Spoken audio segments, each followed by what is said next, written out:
No, actually that's a really good question too, an important part of the story.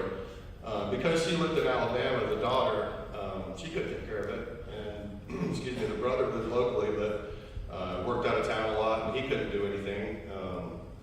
They just wanted me to pay off the mortgage that was on it.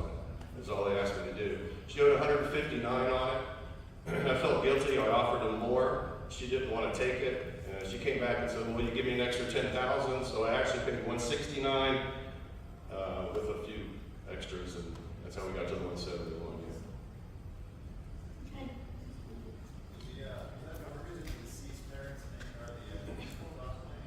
I'm sorry, I didn't hear. Is that mortgage in the father's name? It was in the mother's name, yeah. The daughter was power of attorney though over it, so we had an attorney look it all over. And, yeah, everything worked out. They didn't want a subject to. They didn't want a subject. You know, I didn't know anything about subject to when this came up, and I've been hearing that word a lot in this group, and I still don't know a lot about it. I wish I had have known something about it. It might have been a different deal. Don't get greedy. Well, so. It's good practice though. When you deal with the permit, and did they ask you deal with the GC or as a homeowner? You can pull out all of the permits. I have to get a general contractor pull the permit because I bought the house in an LLC that I own, so they wouldn't let me pull the permits in my name as owner. Luckily, being a contractor in the DeLand area, you know a lot of general contractors, and I had a general contractor pull the permits for me. Okay, so how many permits did you get? Like plumber, electrician, and?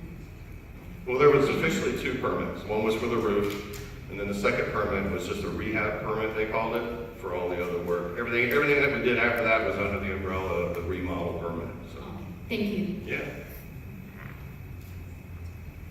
Yes, sir.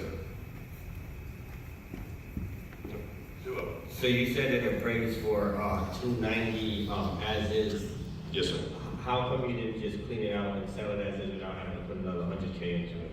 Well, like I said, I originally bought it, thought I was going to keep it and rent it out. Because I own 4 other rental properties, and that's really what I want to do is build my buy and holds, that portfolio. So my original plan was to keep it. Talked to my insurance company with the pool and the diving board, and you know, there's going to be added expenses there and upkeep because it was on 3/4 of an acre. So we started looking at maybe just flipping it. So I started doing the homework on that. If I put the minimal in it, what would I get? Or if I went and did this, what would I get? That's kind of, so we took a shot. I think there was a question back here, somebody had their hand up a minute ago. Oh, I didn't, okay. Anybody else? All right, well, his phone number is up there. Yeah, that's me. And email, so if you have any other questions, you can always get a hold of him. If you're looking for answers, you have questions. One thing that about our group is questions, we answer them. Need help?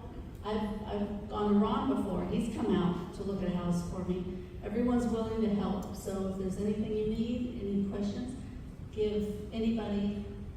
in contact with anybody and see if they can help.